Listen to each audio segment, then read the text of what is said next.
Did you know that this cultural icon is actually the greatest imposter in history? Before the 2025 Thanksgiving collection, with its fall hue fudge and festive tins, hit the shelves, few remembered that Oreo started as a bold copy of Hydrox, a brand born 4 years earlier. Yet through a strange brand alchemy, the follower became the king, and the original was nearly erased. What does the name Oreo actually mean? How did a borrowed idea turn into a global ritual? Welcome back to QC Project's Simple Things. Today we're deconstructing the secrets hidden behind these black and white layers.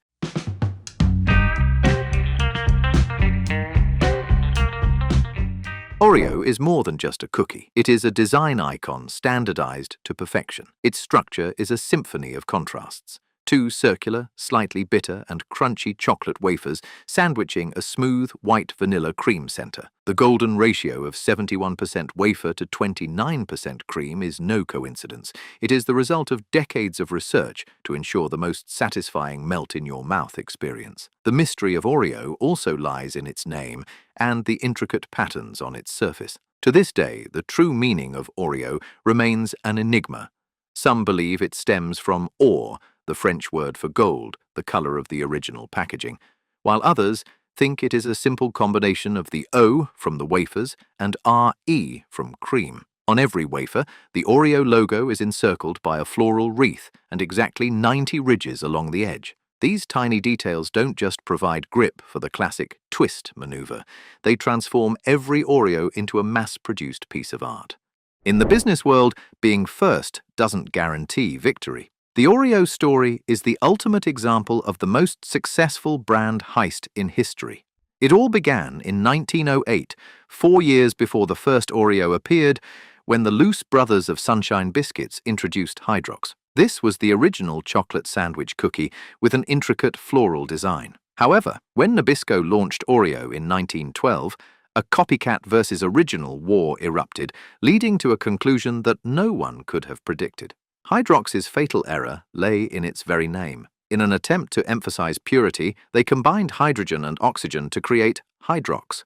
Unfortunately, the name felt too chemical, leading consumers to associate it with cleaning agents or medicine rather than a delicious treat. In contrast, Nabisco executed a sharp marketing strategy driven by consumer psychology. They didn't just choose a short, catchy name. They decided to price Oreo higher than Hydrox. In the consumer psychology of that era, a higher price inadvertently created a halo effect of quality. Americans began to believe that Oreo was the premium, authentic product, while Hydrox, despite being the original, was dismissed as a cheap, outdated knockoff. Nabisco also leveraged its massive distribution network, placing Oreo in even the smallest grocery stores, while Hydrox was pushed into the shadows. As a result, the latecomer completely rewrote history, erasing the public's memory of the original to claim the throne. With over 500 billion units consumed since its debut, Oreo didn't just overthrow Hydrox, it turned itself into the best-selling cookie of all time, leaving a stark lesson.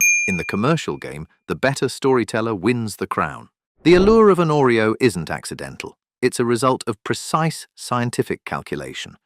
First is the 71 to 29 golden ratio, meaning every cookie consists of exactly 71% chocolate wafer and 29% cream. This ratio ensures that as you chew, the slight bitterness of the cocoa and the sweet richness of the cream blend simultaneously, with neither overpowering the other. The wafer's signature black color is also a scientific achievement, using alkalized cocoa, also known as the Dutch process. This method doesn't just deepen the color, it neutralizes the cocoa's natural acidity, creating a smooth aftertaste and a very distinct chocolate aroma. But the real secret lies in how Oreo manipulates the brain. The combination of sugar, fat, and a hint of salt in the cream filling triggers a chemical reaction that stimulates the brain's reward center, similar to the way addictive substances work. When you perform the twist motion, your hands are priming your brain for an upcoming reward. Furthermore, the wafer's structure is engineered with microscopic air pockets. When dunked in milk, these pockets act like a sponge, drawing in liquid and transforming the texture from crunchy to melt in your mouth in seconds. This is why dunking isn't just a way to eat. It's a physical mechanism that maximizes flavor release. Producing an Oreo isn't just baking, it's a rigorous automated process. It begins in massive silos where cocoa powder, sugar, and ingredients are blended by precise robotic arms.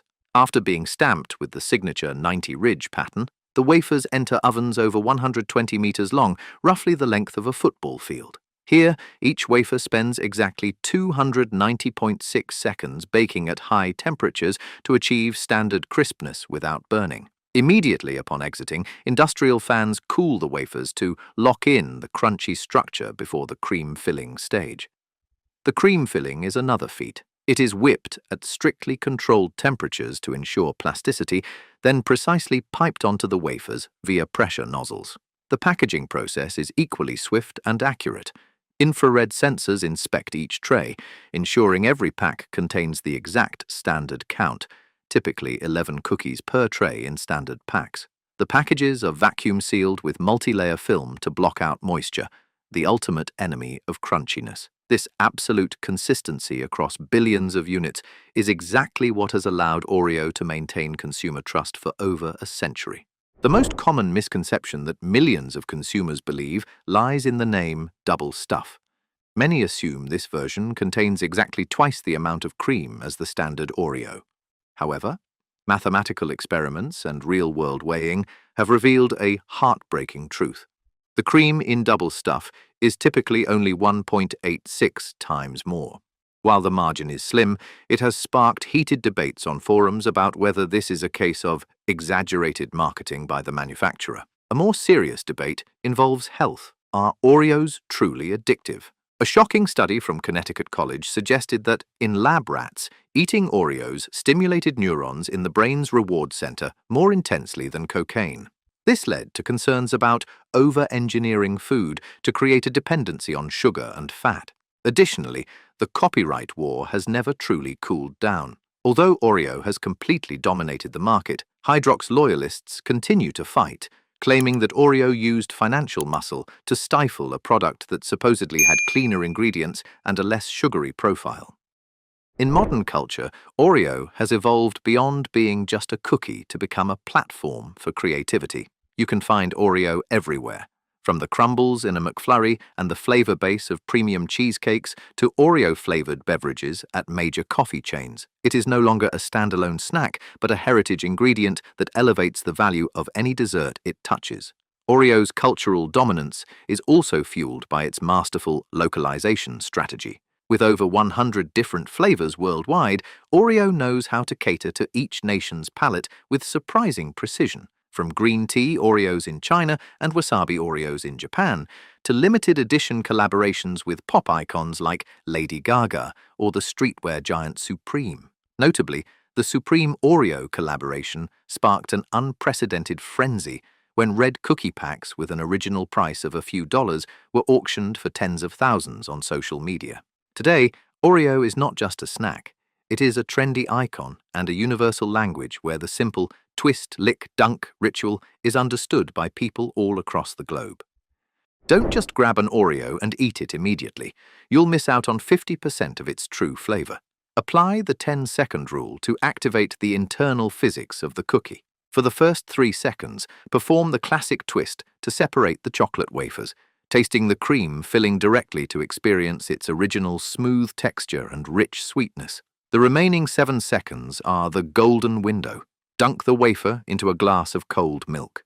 According to food scientists, 7 seconds is the ideal time for the microscopic air pockets in the chocolate wafer to absorb just enough milk without causing the cookie to collapse. The milk fills the porous cocoa structure, mellowing the bitterness and transforming the texture from crunchy to a succulent, melt-in-your-mouth state. By the time you lift it at the 10th second, the combination of the milk's cold temperature and the cream's richness creates a perfect sensory explosion. Remember, less than 7 seconds is too hard, more is too soggy. 10 seconds is all you need to savor a masterpiece. So, how should we look at Oreo? As a lucky copycat or as a masterpiece of visual design? The answer depends on what you value more, the authenticity of history or the power of a story well told. Oreo has proven that in the world of simple things, the winner isn't necessarily the one who arrives first, but the one who knows how to turn a simple snack into a piece of collective human memory.